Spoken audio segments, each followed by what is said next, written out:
गोविन्दं प्रपद्येऽहं दीनान्यजतारकम् वन्दे मुकुन्दमरविन्ददलायतार्क्यं कुन्देन्दुशङ्खपदनं शिशिरोपवेशम् इन्द्रादिदेववनवन्दितपादपीठम् वृन्दावनालयमहं वसुदेवसूनुम् नवजलधरवर्णं चम्पकोद्भासिकरणम् विकसितनलिनाशियं विस्फुरन् मन्दहास्यम् कनखडिशिरुकूलं चारुबर्हावशूलम् कमपि निखिलसारं नौनिगोपीकवारम्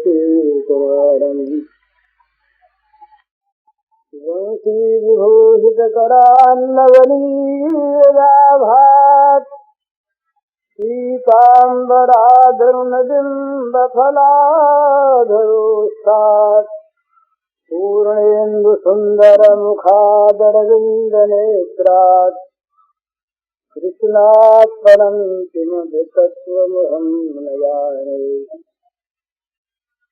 ध्यानाभ्यासवशीकृतेर्मनसा तन्निर्गुणं निष्क्रियम् ज्योतिकिंचनयोगिनो यदि परं पश्यन्ति ते अस्माकं तु तदेव लोचनचमत्काराय भूयाचिरम् कालिन्दी पुलिनेषु यत्किमपि तन्नीलं मूढावति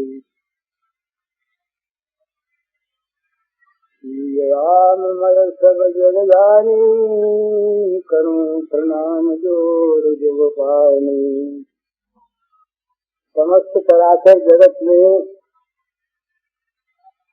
प्राणी मात्र के रूप में अभिव्यक्त श्री भगवान के पावन चरण कमलों में सभक्त नमस्कार। सरल भाव से भगवान का नाम स्मरण, सीधा सादा जीवन,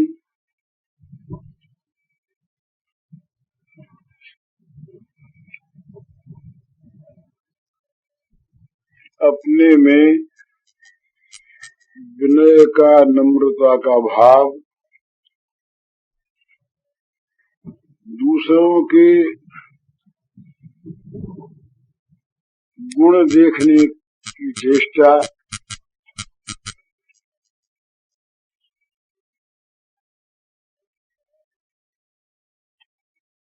सत्संग में रुचि, ये सब थोड़ी सी ऐसी बातें हैं जो सरलता के साथ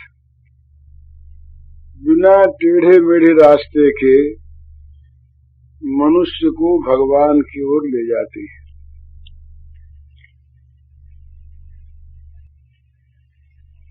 जहाँ बहुत बड़ा जाल है, ये खंडन के नाम पर नहीं बोल रहा हूं मैं, हमारी योग्यता ऐसी ही है कि हम बहुत बड़े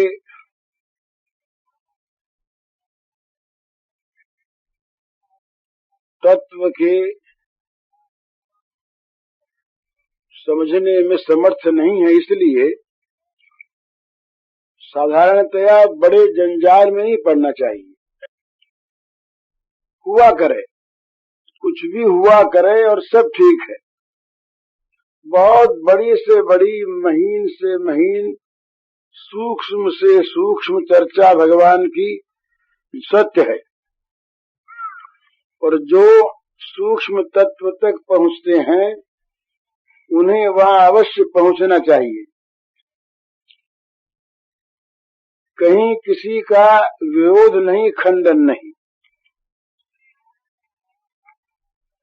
जिनका परमात्मा के स्वरूप में ध्यान लगता है, बहुत अच्छी बात है। जो योग के द्वारा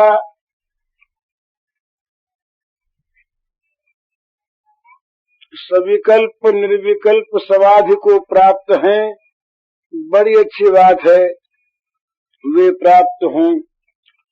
परंतु जब अपना मन यम नियम को ग्रहण करने में असमर्थ है, योग में सबसे पहले आवश्यकता है यम नियम की। योग की बहुत ऊंची समाधि अवस्था की बात है, ध्यान की बात है, बहुत अच्छी है, पर धारणा है ही नहीं। जिस स्वरूप का हम ध्यान करना चाहते हैं, उस स्वरूप की हमारे चित्त में कोई स्थिति नहीं है, ध्यान होगा कहाँ से? और सबसे पहले ध्यान के योग्य मन की एकाग्र करने की शक्ति होनी चाहिए, वो नहीं है। और सबसे पहले की बात जो है अष्टांग योग में, वो है यम नियम। अहिंसा, सत्य, अस्तेय, ब्रह्मचर्य, अपरिग्रह, ये 5 यम हैं। शौच, संतोष, तप, स्वाध्याय और ईश्वर प्रणिधान, ये 5 नियम हैं। इन 5 में से जो सबसे पहला है, वो भी अगर हम देखते हैं अपने जीवन में तो नहीं मिलता, तो योग क्या साधेंगे? ज्ञान के पथ में जाएं तो भाई वो कहते हैं कि साधन चतुष्टय होना चाहिए, और उसमें पहला होना चाहिए सदसद वस्तु विवेक। क्या सत्य है, क्या असत्य है, कौन सी वस्तु है, कौन सी वस्तु नहीं है, इसका पूरा पूरा विचार होना चाहिए, विवेक होना चाहिए। इस विवेक के बिना रास्ता आगे चलता नहीं। बिना विवेक के विराग नहीं होता, बिना विराग के शमदमादि षट संपत्ति की प्राप्ति नहीं होती, उसके बिना मोक्ष की इच्छा ही नहीं होती। इच्छा नहीं होती तो मोक्ष कहाँ से होगी? तो इन सब के मेरे कहने का मतलब, इन सब का विरोध नहीं, ये सभी ठीक हैं, पर जिनका मन वश में नहीं, जिनकी इंद्रियां वश में नहीं, जो साधन के इस प्रकार के मार्ग पर चलकर समय खो देते हैं, कुछ मिलता नहीं। मैंने महज देखा है, ध्यान में आंख को हम मूंद कर बैठ जाते हैं। मैं सबकी नहीं कहता, जिन लोगों से मेरी बात हुई उनकी कहता हूं और अपनी कहता हूं। चित्त की वृत्ति भगवान के स्वरूप में समाहित नहीं होती। चित्त में बहुत बहुत तरह की स्फुरनाएं उठती हैं, संकल्प उठते हैं। ये अपने अपने हृदय पर हाथ धरकर ध्यान करने वाले सब लोग देख लें, जिनके होता हो बड़ा अच्छा है। तो ध्यान हम करें और ध्यान के समय हमारा चित्त निरंतर संसार के विषयों का चिंतन करता रहे, कैसा ध्यान है। इसी प्रकार हमारे मन में विराग कहाँ है? बहुत बड़ी हम ज्ञान की बात करते हैं, बहुत बड़ी ज्ञान चर्चा करते हैं, पर जरा सा भी मन के विरोध होने पर, विरोध की कोई बात होने पर, जिस जगत की सत्ता का हम सर्वथा बात करते थे, वो सत्ता मूर्तिमान होकर खड़ी हो जाती है हमारे सामने प्रतिकूलता के रूप में, और चित्त क्षुब्ध हो जाता है, मन में अशांति हो जाती है। हम उसका प्रतिकार करना चाहते हैं क्रोधादि के द्वारा, ये स्थिति होती है। तो ऐसी अवस्था में ये कहना अतिशयोक्ति नहीं है कि भाई हम इसके योग्य नहीं हैं। तो सीधा साधा जो काम है वो तुलसीदास महाराज ने बड़ा सुंदर कहा, भरोसो जाही दूसरो सो करो, मोए तो राम को नाम कल्प तरु, कलि कल्याण फरो, भरोसो जाही दूसरो सो करो। कर्म उपासन ज्ञान वेद मत सो सब भांति खरो। कितने सुंदर उनके अनुभव की सरल हृदय की वाणी है। बहुत सरलता के साथ अपनी स्थिति बताते हुए कहते हैं कि भाई सब ठीक है, किसी का खंडन नहीं करता मैं। कर्म उपासन ज्ञान वेद मत सो सब भांति खरो, मोहितो सावन के अंधई जो, सूझत हरो हरो, भरोसो जाहे दूसरो सो करो। चाटत रहो स्वान पातर जो, कबहुन पेट भरो, चाटत रहो स्वान पातर जो, कबहुन पेट भरो, सो मैं सुमिरत राम सुधारस पेखत परस धरो, भरोसो जाहे दूसरो सो करो। वो कहते हैं कि भाई जिनको दूसरा भरोसा हो और जो दूसरे पथ पर चलकर सफलता पाने की आशा रखते हो वे करें, बड़ा अच्छा है। किसी को अपने मत में लाने के आग्रही नहीं तुलसीदास, और होना भी नहीं चाहिए। अपना अपना भिन्न भिन्न मार्ग है और अपना अपना मार्ग अपने अपने लिए सुंदर है। जिसकी जहाँ रुचि, जिसका जहाँ मन लगे ठीक। तो वो कहने लगे कि कर्म उपासना ज्ञान वेद मत ये सब के सब ठीक है, सब भांति खरो। परंतु जो सावन में अंधा हो गया हरियाली देखकर, उसको तो है गहरा सोचता है। तुलसीदास जी कहते हैं कि भाई सबको किसको कहाँ से क्या मिला कैसे मिला वो जाने, मुझको तो इस कलयुग में कलि कल्याण फरो।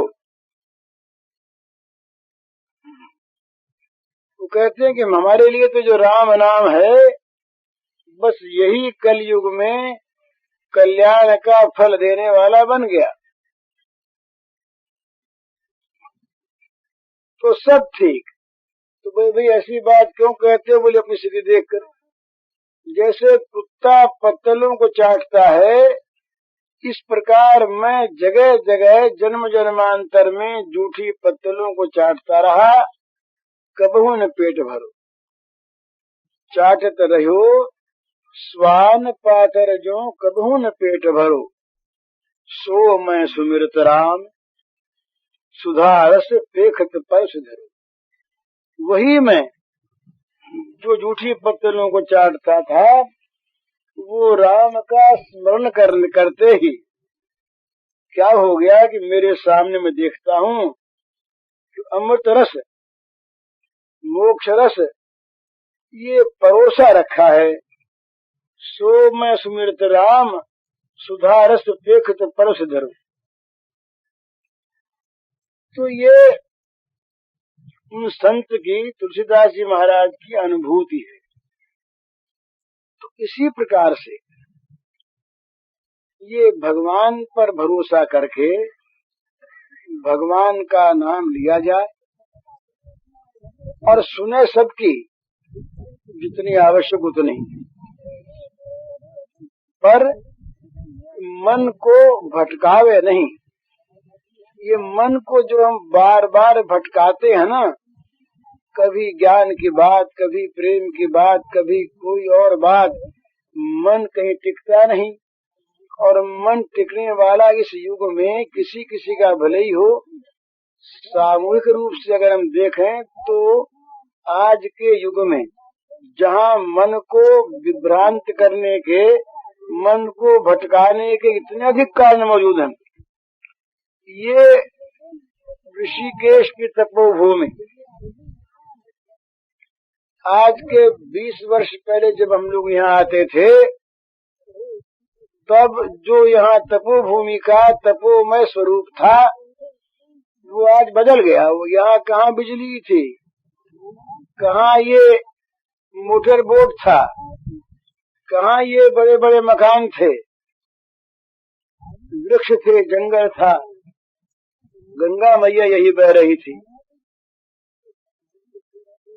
तो जगत में ये प्रलोभन के, इंद्रियों को खींचने वाले पदार्थ दिनों दिन जितनी जितनी हम जगत की उन्नति मानते हैं, उतनी उतनी ये चीजें बढ़ रही हैं। तो एक तो आज का दुर्बल हृदय मानव, स्वाभाविक ही मन बड़ा दुर्बल, और मन की दुर्बलता का तो महाराज पता लग जाता है अपने को क्षण क्षण में। राग द्वेष के इतना वश में हमारा मन है कि वो जरा जरा सी बात में सुखी दुखी होता है। मामूली से मामूली बात में गिलास पानी का मांगा और नौकर को 2 मिनट देर हो गई। अब अपने मन की क्या हालत होती है जरा देखिए। हमारी उपेक्षा है, हमारी बात नहीं मानता। एक बात क्या, जरा जरा सी बात के लिए अनुकूलता प्रतिकूलता हमारे मन में भरी, राग द्वेष भरा। भगवान कहते, भगवान ने बड़ा सावधान किया। भगवान ने कहा, अरे भैयो, ये जो राग द्वेष है, ये 2 परिपंथी बैठे हैं इंद्रियों के हर एक विषय में। इंद्रियस्य इंद्रियस्यार्थे राग द्वेषो विवस्थितौ तयोर्न वशमागच्छेत् तौ यस्य परिपंथिनौ। ये परिपंथी, ये बटमार प्रत्येक इंद्रिय के प्रत्येक विषय में निरंतर ये अपना अड्डा जमाए बैठे हैं। इनके वश में न हो जाना, ये लूट लेंगे। पर क्या कोई माई का लाल ये कह सकता है कि मैं इनके बंधन से छूट गया? तो इनके बंधन में रहकर पद पद पर एक चीज में राग, दूसरी में द्वेष, इस प्रकार का हमारा ये मन है। इस मन को हम एकाग्र कहाँ करेंगे? तो एकाग्र हो रहा है एक जगह, संसार में ही हो रहा है। तो ऐसी अवस्था में हम क्या करें? तो सरल सीधा जीवन तुलसीदास जी महाराज कहते हैं कि भैया राम का नाम लो, भगवान के नाम का चिंतन करो। ये एक बड़ा प्राचीन श्लोक मिला हमें उस भक्त रत्नावली में, नहीं मिला भागवत में तो, लेकिन कोई प्राचीन प्रकृति में होगा। वो सुखदेव जी के वाक्य हैं। कहते हैं कि ते सभाग्या मनुष्येषु कृतार्था नृपनिश्चितम स्मरन्ति ये स्मारयन्ति हरिर्नाम कलौ युगे। वो कहते हैं कि वे मनुष्यों में भाग्यवान हैं और वे निश्चयी कृतार्थ हो चुके। ते सभाग्या मनुष्येषु कृतार्था नृपनिश्चितम। हे नृप राजन परीक्षित, वे लोग सभाग्य है, भाग्यवान हैं, और वे लोग कृतार्थ हो चुके। कौन? स्मरन्ति ये स्मरन्ति स्मारयन्ति, जो इस कलयुग में भगवान के नाम का स्मरण करते हैं और कराते हैं, वे भाग्यवान हैं। तो भगवान के नाम का स्मरण बड़ा सीधा, भगवान का नाम लें और अपने मित्रों से, बांधवों से, घर वालों से कहें कि भाई भगवान का नाम लिया करो। बैठ जाए घर में और मिल करके भगवान का नाम ले, कीर्तन करें। बड़ा सीधा साधा जीवन, बहुत ऊंची बात बड़ी अच्छी है, पर वो ऊंची बातें भटका देती है। तो सरलता से भगवान का नाम लें, बस 3-4 बात की निगाह रखें मामूली तौर पर। सीधी सी बात है, भगवान की कृपा पर विश्वास करें, जहां तक बने किसी का दोष न देखें। दोष आ जाते हैं हमारे मन में, बहुत आते हैं, तो वह अपने दोषों को जरा सा चिंतन कर लें कि भाई हमारे में दोष है कि नहीं, वो नहीं दूसरा है। महाराज सच्ची बात कहें तो हमारा जीवन तो इस प्रकार का है कि दूसरों की दिन भर भूलें दिखती हैं, दिन भर, अच्छे अच्छे लोगों की भी।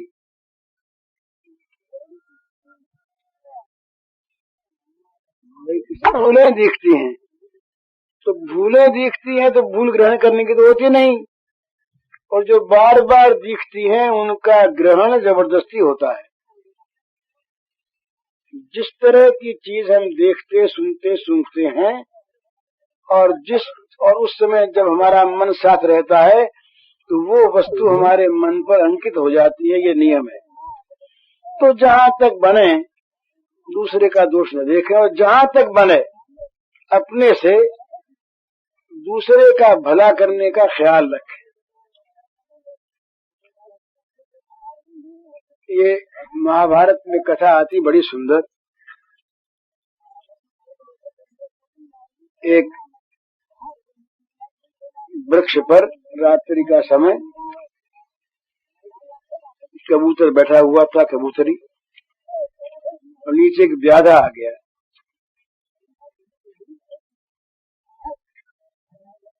अब व्याधा आ गया तो भूखा, उसी को शिकार नहीं मिला। तो कबूतर ने कहा कि अभी अतिथि आया है और इसको हम लोग हमारे घर पर कुछ देना चाहिए। हम बेचारों के पास क्या सो दे, वो मांसाहारी था। कबूतर ने कहा कि अच्छा मैं उसके जाल में आ जाती हूँ। वो जाल में आ गई। कबूतर ने अब देखा कि उसका काम होना चाहिए, तो वो लकड़ी बटोर के ले आया और आग ला दी। कबूतरी उसमें पड़ी। कबूतर ने देखा कि हमको भी पढ़ना चाहिए, कबूतर भी आ गया। उनकी सदाशयता को देखकर और उसके मन में, व्याध के मन में दया आ गई, करुणा पैदा हुई, ज्ञान पैदा हो गया। वो दोनों उसमें जल गए, भगवान का विमान आ गया, वो दोनों को ले गया दिव्य लोक में। संक्षेप में कथा कही। ऐसी बात है, कितनी सुंदर बात है। दूसरे को सुख पहुंचाने के लिए अपने प्राणों को दे देना सर्वोत्तम बात, और दूसरे को दुख तो फिर पहुंचाना हो, बने कैसे? तो जहां तक बने अपने द्वारा दूसरे को सुख पहुंचाने की चेष्टा करे। ये जब एक चक्रा नगरी में रहते थे पांडव, ब्राह्मणों के वेश में, और कुंती मैया साहब जब वारणावत से जब लाक्षागृह से बचकर निकले तो उसके बाद ये होते होते एक जगह पहुंचे। उसमें एक ब्राह्मण के यहाँ जाकर ये रहे, एक ब्राह्मण के घर में जाके टिके। ब्राह्मण का सा वेश था। तो ये 6 थे, 5 भाई और 6ठी माता कुंती। ब्राह्मण के यहाँ रहे। तो उस नगरी में क्या था, उसके समीप रहता था एक बकासुर नाम का दैत्य, बकदैत्य रहता था। तो उसने राजा को डरा धमका कर ऐसी व्यवस्था करा ली थी कि रोज बहुत सा खाने का सामान और एक आदमी रोज उसको मिलना चाहिए। तो राजा ने ये नियम कर दिया था कि हर घर से पारी पारी एक आदमी और खाने का सामान जाए। तो एक दिन कुंती देवी ने देखा भीम घर पर रह गए थे और सब गए थे उस दिन मांगने। तो कुंती देवी ने देखा क्या है कि ब्राह्मणी, ब्राह्मण की कन्या और ब्राह्मण का छोटा सा बच्चा ये बैठे हैं और ब्राह्मण रो रहा है और ब्राह्मणी भी रो रही है। तो कुंती ने सोचा कि देखें क्या बात है, तो वो कुछ सुनने लगी अलग खड़ी होकर के। तो ब्राह्मणी बोली कि महाराज आप जीवित रहेंगे, आपका पुत्र जीवित रहेगा, आपकी पुत्री जीवित रहेगी तो घर चलेगा और मैं चली जाऊं। ब्राह्मण की कन्या बोली कि नहीं ऐसा क्यों हो, अरे मैं तो अभी अविवाहित हूँ, कुछ ऐसी चीज है ही नहीं, कन्या और भी हो जाएगी, मैं मर जाऊं रात तीनों बज जाए। छोटा सा बच्चा बोला तोतली बोली में कि मैं जाऊंगा पिताजी और मैं तो उसको मार आऊंगा। तो बच्चे की बात सुनकर जरा सी हंसी तो माता पिता को आई, लेकिन बड़ा दुख था। तो वो कन्या भी रोने लगी, पिता भी रोने लगे, माता भी रोने लगी। ये दशा देख करके कुंती देवी गई उनके पास। कुंती ने जा करके कहा कि महाराज क्यों रो रहे हैं आप, क्या बात है। ब्राह्मण ने बताया कि इस प्रकार से आज हमारे घर की बारी है और मैं आज जाऊंगा। तो कुंती ने कोई विचार नहीं किया, कुंती ने कह दिया उसी समय कि ब्राह्मण देवता देखो आप तो सब एक एक हैं और मेरे 5 लड़के हैं, मेरे 5 में से एक चला जाएगा, आप न जाएं और मेरे 5 बच्चों में से एक मेरा लड़का राक्षस के यहाँ चला जाएगा।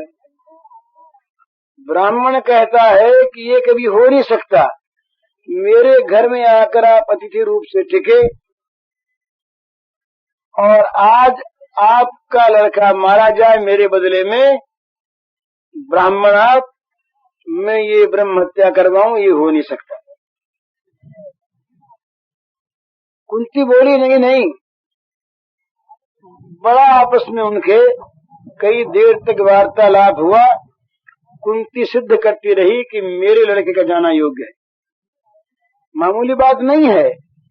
किसी मौत के मुंह में अपने बच्चे को भेज देना दूसरे को बचाने के लिए। महाराज वहां से हट गया कभी, बोला आज इनके घर में ये बात हो रही है, कहीं अपने को पूछ न ले, चलो अपने पहले विदा हो जाओ यहाँ से। सोचता है ऐसा आदमी, अपने मित्रों के घरों में से हमने लोगों को जाते देखा ऐसे कि भाई इन पर तो घर में इनके घाटा वाटा हो गया, कुछ दिनों बाद न मालूम क्या होगा, तो अपने तो अलग हो जाओ, संबंध तोड़ लो इनसे। ऐसा विपत्ति में साथ देना तो दूर रहा, विपत्ति में पास रहना भी मनुष्य नहीं चाहता। ये हम नमूने सब तरह के देखे हैं। हमने एक नमूना देखा ऐसा बढ़िया कि वो अंकित तो हो गया हमारे मन में, वह कहीं और नहीं देखा। मित्रता का बड़ा बड़ा अद्भुत ऐसा नमूना कि मित्र के लिए धन देना मामूली बात, इधर आजकल मामूली नहीं है, और मित्र के लिए प्राण भी दे देते हैं आदमी। पर मित्र का कलंक ले लेना अपने ऊपर, मित्र को निर्दोष बना देना, ये बड़ी बड़ी ऊंची चीज। ये हमने देखी एक जगह, अपने उस एक पर कलंक लगा और वो कलंक सच्चा, और कलंक ऐसा कि मुंह दिखाने लायक नहीं रहना, वो नहीं रहता, ऐसी घटना। और उस कलंक को उसके मित्र ने शपथ पूर्वक ले लिया कि ये काम तो मुझसे हुआ, उससे नहीं, और उसको बचा दिया। ये मामूली बात नहीं, ये नमूना भी हमने देखा है। लेकिन ये तो एक ही देखा, और ऐसे बहुत देखे कि विपत्ति आने की संभावना होने पर, विपत्ति आई नहीं, विपत्ति आने की संभावना दिखने पर बड़े बड़े स्नेहियों ने, बंधु बांधवों ने, घर वालों ने ये सोचकर कि कहीं आगे चलकर हमको इसमें कोई हिस्सा न बटाना पड़े, अलग हमारा कोई संबंध नहीं, ये पहले से निश्चित कर दिया। ये होना ही चाहिए था कि विपत्ति आने की संभावना है, इसलिए पहले से विपत्ति के टले से कोई उपाय करें, सहायता करें। बल्कि ऐसी बात भी हमने देखी कि विपत्ति में सहायता करने की आशा से अपनी बात किसी से कही, मित्र से, और उसने सोचा कि अब तो अपने को बचाना है और इससे लाभ उठाना है। उससे लाभ उठाने के लिए और कुछ ऐठने के लिए उसकी बदनामी पहले कर दी। ये चीज हमने देखी। तो ये सब तरह के लोग जगत में हैं, तो दूसरे के दुख में हिस्सा बटाना ये तो बड़ी ऊंची बात है, और ये होना ही चाहिए। पर ये न हो तो ऐसा जीवन अपना रखे कि भाई किसी को दुखी देखकर सुखी तो न हो। ये दूसरे के दुख को देखकर सुखी होने की, ये जो हमारे मनों में कभी कभी ये कल्पना आ जाती है, ये बहुत बुरी है। ये यहाँ आने पर भी हमसे ऐसी बातें हुई, यहाँ आने के बाद भी किसी से ऐसी बात हुई, उससे जान पड़ा कि वे दूसरे के दुख में सुखी होना चाहते हैं, भले ही उन्होंने पहले उनको दुख पहुंचाया हो, परंतु इस प्रकार की इच्छा का जागृत होना कि वो दुखी हो जाए तो मुझको सुख मिले। एक वो इस प्रकार की कहानी आती है कि शिवजी महाराज किसी पर प्रसन्न हुए और प्रसन्न होकर के वरदान देने वहां पहुंचे। तो शिवजी ने कहा कि भाई मैं वरदान देने आया हूँ, तुम्हारे मन में उसे मांग लो। पर देखो जो तुम्हारा पड़ोसी है ये मेरा बहुत बड़ा भक्त है। ये सोचा कि दोनों काम साथ ही कर दें। भोले बाबा बोले कि देखो ये मेरा बड़ा भक्त है, तो तुम जो मांगो उससे दूना इसको अपने आप मिल जाएगा, जो चाहो से मांग लो। अब महाराज बड़ी विपत्ति आ पड़ी। वो कहता हमारे एक मकान हो तो उसके 2 हो जाए, हमारे एक बेटा हो तो उसके 2 हो जाए, हमको एक चीज में उसको 2 मिल जाए तो बड़ी विपत्ति का। अब ये शिवजी महाराज ने कहा तो आपने आवेदन कर दी ना होते, आज क्या बात थी, पीछे ले लेते वरदान। तो भोले बाबा बोले भैया हम तो आ ही गए, तुम बोलो सो करें, तुम मांगो। तो सोच साल उसने सोचा कि महाराज मेरी एक आंख फोड़ दो आप। उसके 2 फूटेंगे ना, मैं अगर काना भी रहा तो काम चला लूंगा और वो अंधा हो जाएगा। ये महाराज हंसने की बात नहीं है। हम लोग अगर अपने जीवन पर ध्यान दे के देखें तो बहुत बार ऐसी चीजें हमारे जीवन में आती हैं। लग जाए हमारा 1000 रुपया, उसका तो 5000 लग जाएगा ना, हमें होना पड़े हैरान, पर वो तो हैरान हमसे ज्यादा होगा ना। ये घरों में होती है, आपस में माताओं में होती है, भाइयों में होती है। हम तो ऐसी घटनाएं बहुत देखे सुनते, हमारे सामने ऐसी चीजें आती। भाई भाई खून कर देता है, भाई भाई को मार डालता है। तो ये इस प्रकार दूसरे के दुख में सुखी होने की जो आकांक्षा है, ये बहुत बड़ा पाप है। तो कभी ये मन में तो आनी नहीं चाहिए कि दूसरे के दुख से हम सुखी हों। यही इच्छा होनी चाहिए कि हमारा सुख दूसरे की संपत्ति बन जाए, हमारा सुख दूसरे के दुख को हटाने में कारण बन जाए, हमारा सुख दूसरे की वस्तु बन जाए, उस सुख को वो ले ले और उसका दुख मिट जाए, ये इच्छा होनी, ये बड़ी सुंदर। इससे भगवान इतने प्रसन्न होते हैं जो 100 माला फेरने से नहीं होती। ये बहुत बड़ी चीज है। दूसरे के अपने सुख को दूसरे के दुख का नाश करने में लगा दिया। हमारा सुख किस लिए? कि दुखियों के दुख को मिटाने के लिए। और ये न हो तो कम से कम ये तो करे कि भाई दूसरे को दुख होता हो तो प्रसन्न न हो।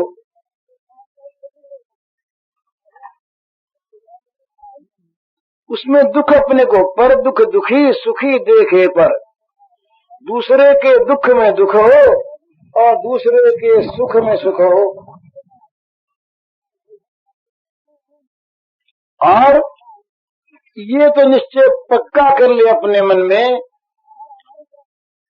कि दूसरे का दुखी होना हम किसी प्रकार से कभी चाहेंगे नहीं। इच्छा न करें, इच्छा न करें। हमेशा इस प्रकार का मन बनाने की चेष्टा करे, इस प्रकार की वृत्ति बनाने की चेष्टा करे कि दूसरे को दुखी देखकर हृदय में संताप हो जाए। परेवा बंधु वर्गेवा मित्रे दुष्टरिवा सदा। मित्र हो, बंधु हो, अपना हो, पराया हो, जिसको भी विपत्ति में देखे उसकी विपत्ति को हटाने के लिए हमारे चित्त में व्याकुलता आ जाए, ये बड़ा अच्छा भाव है। बुद्ध देव में ये जब छोटे राजकुमार थे सिद्धार्थ, एक दिन ये बगीचे में घूम रहे थे, उनके चचेरे भाई थे वो भी राजकुमार छोटे, तो उन्होंने एक बाण मारा तो एक पक्षी के लग गया। वो पक्षी जब बाण से आहत होकर गिर पड़ा नीचे, उस समय सिद्धार्थ ने उसको उठा लिया, उठा करके उसका घाव धोने लगे, पोंछने लगे, उसको आश्वस्त किया। इतने में वो आ गया। उसने कहा कि हमारा शिकार है। उसने कहा भाई सिद्धार्थ, ये तो हमारा शिकार है, इसको तो हमने मारा, ये तो हमारे अधिकार की चीज। तो सिद्धार्थ ने कहा भैया तुमने मारा जरूर, पर हमने इसको बचाया, हमारी चीज। तो राजा के पास न्याय के लिए दोनों गए। तो राजा ने कहा भाई बड़ी सुंदर बात कही कि मारने वाले की अगर संपत्ति होती है तो बचाने वाले की उससे अधिक होती है। तो इस पर अधिकार जो है सिद्धार्थ का। सिद्धार्थ प्रसन्न हो गया, उसने उड़ा दिया उसको, पक्षी का जो घाव ठीक करके उड़ा दिया। तो दूसरे के दुख को देखकर दुखी होना ये मनुष्य का स्वभाव होना चाहिए। और उसमें इतनी बात साथ और हो जाए, सोना सुगंध, कि अपना सुख जो उस समय अपने पास हो वो दूसरे के दुख को मिटाने में लगा दे। और इससे भी ऊंची बात वो है कि केवल सुख ही न लगा दे,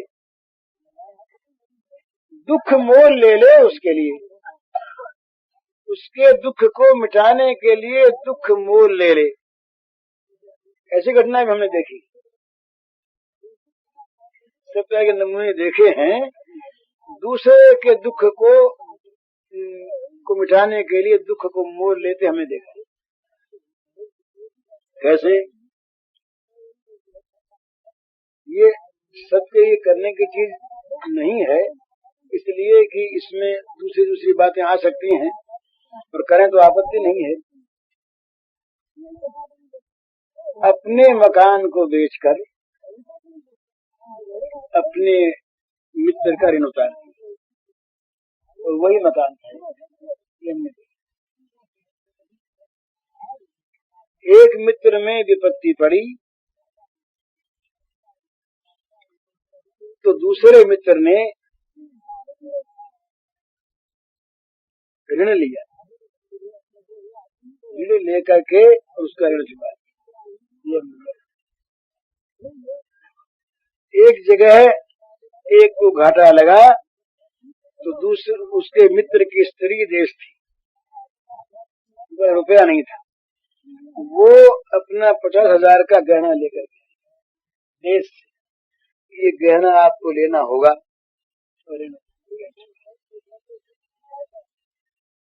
ये सब महत्व की चीजें हैं। देखिए, लोग कहीं कहीं हमने देखा है कि सेवा में प्राण दे देते हैं पर पैसा नहीं दे पाते। जिनको पैसा चाहिए होता है वो सेवा करेंगे खूब, दीवार आप होंगे तो आपके पास रहेंगे रात दिन, पर जहाँ पैसे का मौका आएगा वहां वो कतरा जाएंगे कि भाई ये काम तो नहीं करते। तो ऐसी चीज भी हमने देखी है। तो ये सब चीजों को ध्यान में रखना है कि ये जहां तहां से इन त्याग के, इन दूसरों को सुखी बनाने के लिए अपने सुख का बलिदान देने वालों के जो उदाहरण हैं, ये बड़े बड़े सुंदर हैं। देख करके सुन करके चित्त प्रसन्न होता है।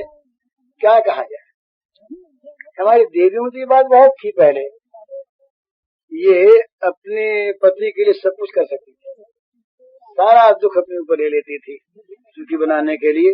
अब भी है एक बहन, ये इतनी पैशाचिकता है पुरुषों की।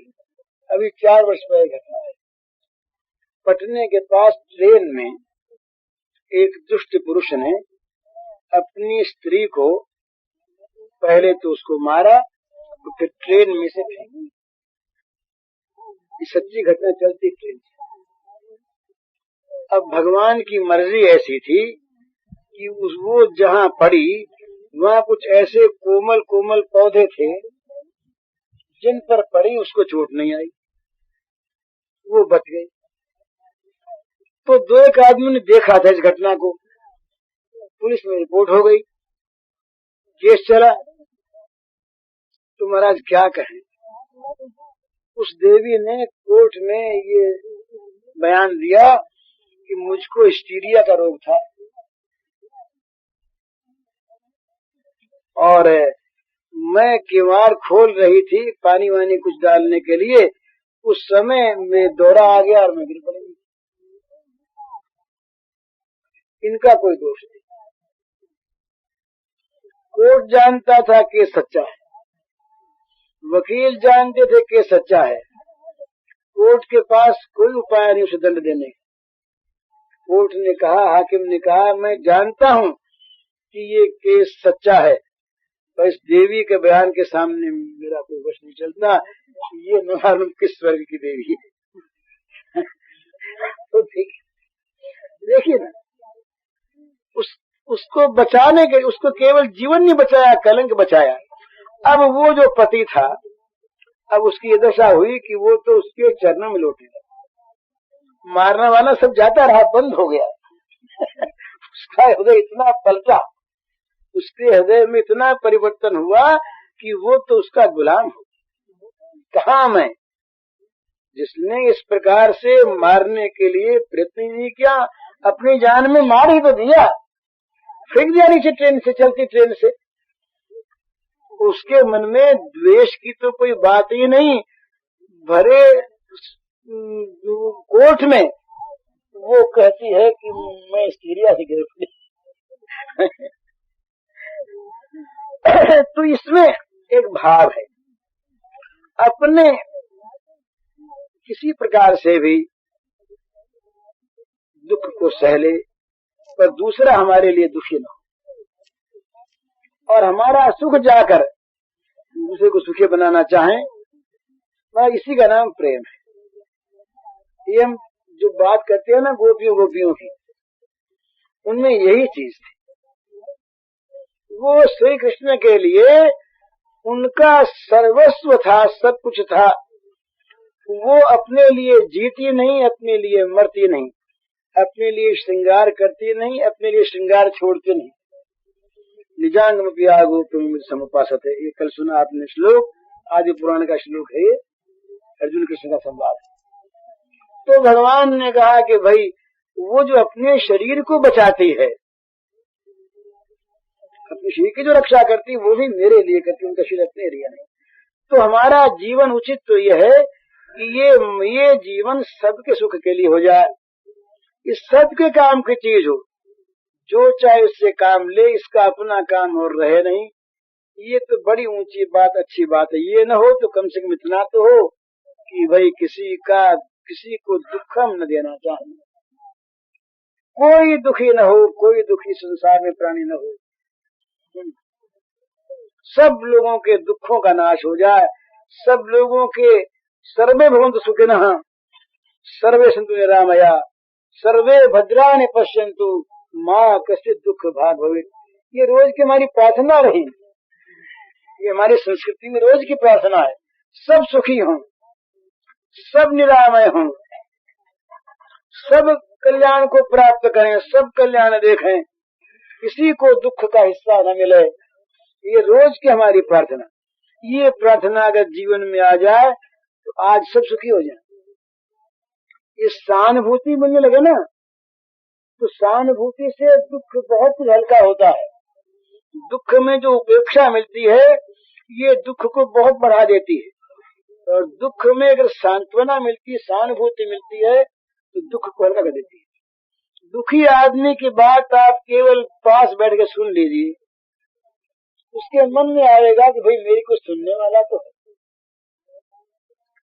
नहीं मिलते सुनने वाले। दुखी आदमी ये आशा लगाए रहते हैं कि हम अपने मन का दुख किसके सामने रोए। हरेक के सामने कौन सुने, कौन सुने? दुखी के दुख को सुनने का अवसर कौन दे? और फिर सबके सामने रोने जाता। मैं एक बार गया हिंदू विश्वविद्यालय में, ये कोई 8-10 वर्ष पहले की बात। एक सज्जन मुझको मिले वहां, उन्होंने कहा कि आप जरा जल्दी आइए बात करनी। उसको दूर ले गए, उधर बाहर ले गए उस तरफ। तो बाहर ले जाकर देखा कोई नहीं है, दोपहर का समय था, और वो रोने लगे। मैंने कहा क्यों? क्योंकि मुझे हाथ से रोक दिया। तो करीब 40 मिनट तक वो रोते। जब रो लिए खूब, इतने मुझको रोकते रहे, तब बोले कि भैया आज रोने का अवसर मिला। मैं 11 वर्ष से रोने का अवसर खोज रहा था, मुझे नहीं। अब मैं किसके सामने रोऊं? हर जगह अपनी पोजीशन एक बनी हुई, रो नहीं सकता, हंसना पड़ता है। रोने के बदले हंसना पड़ता है। मन की व्यथा का प्रकट करना कठिन है। किसके सामने? आज अवसर मिल गया, तुम इतने दिन के बाद मिले, अब मैं रो लिया। अब बात बताता हूँ। बात बताई तो दुखी आदमी जो होता है, ये इतना बेचारा अपने आप को संकोच में पाता है कि वो दूसरे के सामने जाते, चाहे वो दूसरा आदमी उसकी उपेक्षा जानकर न करता हो, पर उसको डर लगता है कि ये मेरी उपेक्षा करता है, ये मेरी ओर देखता नहीं, तो उपेक्षा करता है मेरी। तो ये दुख तो सब में आते जाते हैं। इसलिए ये विशेष बात है कि जहाँ जहाँ दुख है वहाँ वहाँ विशेष रूप से अवसर प्राप्त है भगवान की सेवा का। वहाँ विशेष रूप से समय दे, शक्ति दे, और अपने पास यदि उसके दुख को मिटाने का साधन हो तो भगवान की परम सेवा समझकर उसके दुख को उस साधन के द्वारा मिटा दे और धन्य हो जाए। ये भगवान की बहुत बड़ी बड़ी पूजा है। अब मैं देखता हूँ हमारे यहाँ वो कुष्ठाश्रम है, एक गोरखपुर में एक कोढ़ियों का आश्रम है, और उसका काम प्राय अपने जिम्मे है। तो उन कोढ़ियों के पास जब हम जाते हैं और जब उनसे बड़े प्रेम से पास खड़े रहकर बैठकर बात करते हैं तो बड़े प्रसन्न होते हैं, उनको बड़ा सुख मिलता है और अपने कुछ बिगड़ता है, बड़ा सुख उनको मिलता है। बोले कोढ़ी से कौन के पास कौन बैठे? ये सिखाई बात ईसाइयों ने, सच्ची बात। ईसाइयों में ऐसे अच्छे अच्छे महापुरुष हुए जिन्होंने कोढ़ियों की सेवा की। सेंट फ्रांसिस, वो सेंट एलिजाबेथ रानी थी, बड़ी सेवा उन्होंने की। तो वहां जो कोढ़ियों की सेवा में रहते हैं ना, उनको बड़ा सुख मिलता है, क्योंकि उन कोढ़ियों को तो ये आशा नहीं, उन विचारों को जीवन में इतनी निराशा। वो एक घटना सुनाऊं मैं आपको। एक सज्जन आए, उनको लेकर के आए मेरे पास, और वो आए मुंह पर चद्दर डाले हुए, मुंह ढके हुए। वो सज्जन आए, आ करके बैठ गए। मैंने कहा भाई क्यों आए? तो उन्होंने सीआईडी अफसर ने कहा कि ये मेरे कोई संबंधी हैं और इनको ये रोग हो गया है और ये आपके पास आए हैं। मैंने कहा भाई डॉक्टर को बुलाओ। तो कहा डॉक्टरों से निराश हो गई, ये आत्महत्या करने आए हैं, सिर्फ आत्महत्या करने से पहले आपसे मिलने। मैंने उनसे बात करनी चाहिए, उन्होंने लगे। उनके मुंह पर इतने इतने फफोले हो रहे, तो तमाम बता, उनको ढाढ़स दिया, बैठाया, इलाज कराया, भगवान की दया अच्छा। अब पीछे पता लगा, उन्होंने स्वयं कहा इंस्पेक्टर साहब ने कि हमारे बड़े भाई, ये हमारे सगे बड़े भाई, और बलिया में वो वकील है। लेकिन उस दिन हमारा साहस नहीं हुआ कि हम आपसे कहें कि हमारे भाई।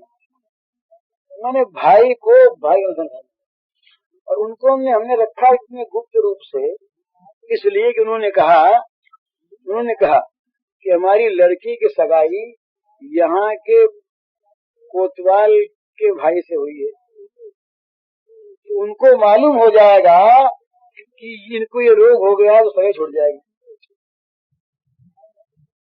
इतना समाज इनसे घृणा करें, घर वाले घृणा करें। किसी को अगर ये रोग हो जाए तो घर वाले कहने वाले इससे अलग रहा करो। अब वो बेचारा क्या करे, रोग हो गया। एक लड़की है, मैं जानता हूँ, उसके कहीं जरा सा सफेद दाग हो गया है, तो उसके पति भी उससे नाराज, सास भी नाराज। अब वो बेचारी क्या करे? मानी सफेद दाग के कोई खास रोग भी नहीं है, ये कोढ़ नहीं है, ये तो केवल चर्म रोग है, इसमें केवल रंग बिगड़ता है, ये रोग लगने वाला नहीं, कुछ नहीं लगने वाला, तो वो भी नहीं है। तो अब उससे घृणा करे तो बेचारी क्या करे? उसका दोष क्या है? उसके रोग हो गया, वो क्या करे? बीमारी हो गई। तो जहां ये दुख, इस प्रकार का दुख, एक लड़की बेचारी है, मान लो विधवा हो गई, वो क्या करे? बेचारी विधवा हो गई। उससे अगर घर वाली ये कहे, सास ये कहे कि तू बढ़िया भाग्यन है, तू हमारे घर में आई तो मेरे बेटे को खा गई, वो बेचारी क्या करे? ये सुनकर कि उसके कितना मर्माघात होता है। वो एक तो बेचारी यूं ही रो रही, और उस पर उसको ये मर्म बानी कही जाए, चांडालिन है, राक्षसी है, डाकिन है, ये सुई हुई बातें हैं हमारी। तो वो क्या करे? तो ये उस पर ये उसको उसके दुख में और भी दुख का शेल चुभो देना है, ये बड़ी बारी पाप की बात है। तो जहां ऐसा दुख हो वहां विशेष सहानुभूति का बर्ताव करे, वहां खास तौर पर अपना विशेष कर्तव्य समझे। इसके मन में ये होना चाहिए यहाँ पर कि मेरी बात सुनने वाला, मेरे साथ हमदर्दी करने वाला, सहानुभूति करने वाला, मेरे दुख से दुखी होने वाला भी कोई है। ये आप सत्य माने, किसी दुखी आदमी को अगर ये कहीं पता लग जाता है कि मेरे दुख में हिस्सा बटाने वाला कोई है, तो उसको बड़ा आश्वासन मिलता है। भाई जो सुखी हैं, संपन्न हैं, जिनके पास बहुत वो संसार की चीजें हैं, उनके तो पीछे सैकड़ों खुशामदी लोग रहते हैं, उनको आवश्यकता नहीं होती। पर जहां कोई नहीं होता, अकेला है, किससे कहे? मैं महाराज ऐसी घटनाओं को मैंने देखा है, मैं जानता हूं, और मैं तो ज्ञानी वानी तो हूं नहीं, मैं तो बहुत दफे रोता हूं, मेरा ज्ञान काफूर हो जाता है। जब मैं एक रतनगढ़ की बात है, एक लड़का था हमारे बाजोरियों में ही था, तो वो मरना सन था, मरने लगा, तो हमारे वो शिव भगत जी थे, उन्होंने कहा जरा तुम जाके समझाओ। उसकी वो स्त्री थी, छोटी सी बच्ची बेचारी। मैं गया समझाने, तो मैं समझाता गया, मैं तो खुद रोने लगा। मैं तो समझा नहीं पाया उसको। उस लड़की को जब मैंने देखा तो मैं तो खुद उसकी तरह से होने लगा। शोभा जी ने कहा कि तुम समझाने गए थे ना। मैंने कहा भाई जी मुझसे तो समझाया नहीं गया, तो मैं तो बड़ा कमजोर दिल का आदमी हूँ। तो इस तरह से वो ये मैंने देखा है कि एक लड़की है, उसके माँ यहाँ नहीं है, और वो सास अगर है तो वो उसको गाली बकती है। घर में और कोई है नहीं, अब वो अपना दुख कह सोचिए ना, उसकी अवस्था में जाके सोचिए। हमारे यहाँ तो ये धर्म का सार बताया है कि तुम अपने लिए जो नहीं चाहते वो दूसरे के साथ मत करो। आत्मन प्रतिकूलानि परेशान न समाचरेत, ये शास्त्र का वाक्य है। श्रूयताम धर्म सर्वस्वम श्रुत्वा चैवावधार्यताम आत्मन प्रतिकूलानि परेशान न समाचरेत। तो ये देखना है कि आज जैसे ये बहन दुखी है, यही दुख हम पर भी आ सकता है। इस जन्म में नहीं, पर जन्म में आ सकता है। बल्कि हमने तो एक पुराण में ये पढ़ा कि जो पुरुष स्त्रियों को बिना कारण दुख देते हैं, उनको दूसरे जन्म में नारी होकर विधवा होना पड़ता है। ऐसा पढ़ा। क्या आश्चर्य है, क्या आश्चर्य है। दूसरे के दुख में सहानुभूति न करके उसको दुखी करने में सुख मानना, ये अपने पर आवे तो पता लगे। एक दीन है, एक गरीब है, झोपड़े में है, अब उसका बच्चा बीमार है और उसके पास दवा के लिए पैसा नहीं है, डॉक्टर पैसे आते नहीं, और उस समय हम जा करके उसको डांटते हैं कि खबरदार हटाओ इसको यहाँ से, हमारे कोठी के पास, और तुमने इसको कब छोड़ा है हैजे के रोगी को, और फैल जाएगा रोग यहाँ पर, निकालो यहाँ से। अब उस समय उसकी क्या दशा होती है?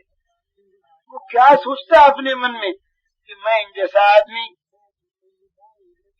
इनके भी घर में बेटा है, मेरे भी बेटा है, स्नेह एक सा है? ये मुझे निकाला क्यों जाता है?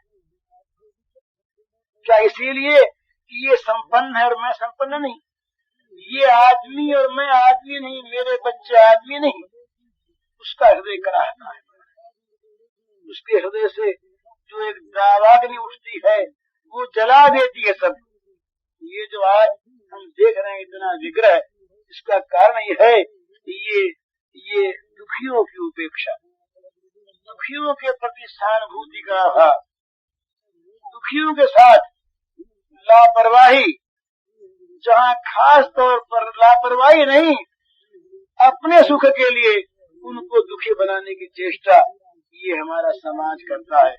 समाज के धर्मात्मा लोग कहलाने वाले करते हैं, माला फेरने वाले लोग करते हैं, चंदन लगाने वाले लोग करते हैं, गंगा नहाने वाले लोग करते हैं। ये जीवन दंभ का, ये पाप का जीवन, केवल गंगा नहाने से गंगा माता न्याय नहीं करेगी। ये क्या चीज? इस प्रकार की जो हमारी स्थिति है, ये स्थिति हमको कभी सुखी बनने देगी? अपने को वहां ले जाए दुखी, भाई बोले इसको 20 रुपए देते हैं, ये 25 क्यों मांगता है? बड़ा नीच। अरे बड़ा नीच तो है, पर खाने को चाहिए। तुम खाते हो कि नहीं खाते? उसने 5 रुपया ज्यादा मांगा, उसका घर देखो, कई बच्चे उसके घर में हैं, हिसाब लगाओ उस पर क्या खाता है। आज जो रूस और चीन की तरफ आकर्षण है लोगों का, ये इस बात को लेकर के है कि वहाँ कोई बच्चा भूखा नहीं है। रशिया में भी हमारे वो मित्र हैं शिवन लाल सक्सेना, रूस जा करके आए, तो मेरे पास आए। अच्छा महाराज जी आप जरा यहाँ आ जाओ, हमारे तो फोन क्या पता गई को छू दिया, केवल मेरे अपराधिकार से जब दुख आता है उस समय उसकी क्या स्थिति होती है इसको वही जानता है, उसका अनुमान हम नहीं लगा सकते। हम पर वो विपत्ति वैसी आवे तब पता लगे कि विपत्ति में मनुष्य की क्या स्थिति होती है। विपत्ति में उपाय भी नहीं है सिवा उसको ढाढ़स बंधाने के, वैराग्य और ज्ञान की बात कहने के उपाय नहीं है, पर उस समय वो बात चलती नहीं। वो बेचारा क्या करे, वो तो इस तरह चारों तरफ जो निराशा दिखता है और जब वो कहीं से भी कोई सहायता नहीं पाता तब उसके मन में जो एक विषाद की आग जलती है इसका अनुभव हमको है नहीं। तो ऐसी अवस्था में हम अनुमान करें और अनुमान करके और हम उसके दुख को बटाने की चेष्टा करें। अगर हमने किसी दुखी के दुख को बटा लिया बिना किसी एहसान अभिमान के तो हमने भगवान की बड़ी सेवा की। ये सेवा की दुकान नहीं खुला करती और न सेवा का विज्ञापन होता है, न सेवा के इश्तिहार बढ़ते हैं। सेवा तो एक मन की ऐसी वस्तु है कि जिसके किए बिना रहा नहीं जाता, वो सेवा अपनी करता है। किसी दुखी के दुख को दूर करने में जब तक ये भाव है कि मैं दुख दूर करने वाला और ये बेचारा दया का पात्र, वहां तक उसके दुख दूर करने की चेष्टा ठीक नहीं होती। ये तभी होती है कि उसके दुख को हम अपना दुख बना लेते हैं। दूसरे के दुख को अपना दुख बना लेना ये बड़े सौभाग्य का चिन्ह है और दूसरे के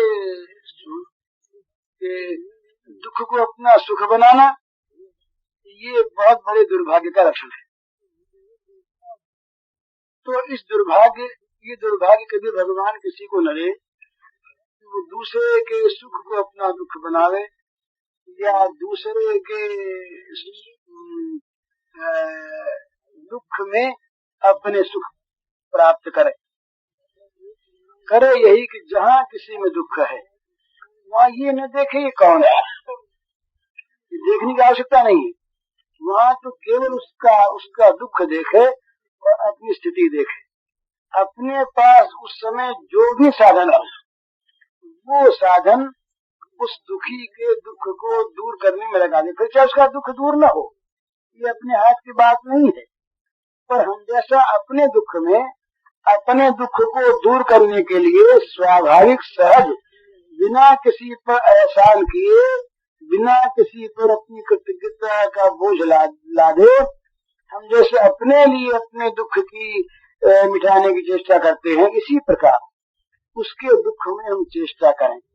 थोड़ा हो, कोई हर्ज की बात नहीं, जितना अपने से हो सके। ये कोई आवश्यक नहीं है कि हम दुनिया भर का दुख दूर करना नहीं कर सकते। अपना भाव ये होना चाहिए कि जहाँ हमको दुख दिखे वह हमारे हृदय में एक संवेदना प्रकट हो। संवेदना का केवल कहने का नहीं कि हम सहानुभूति प्रकट करते।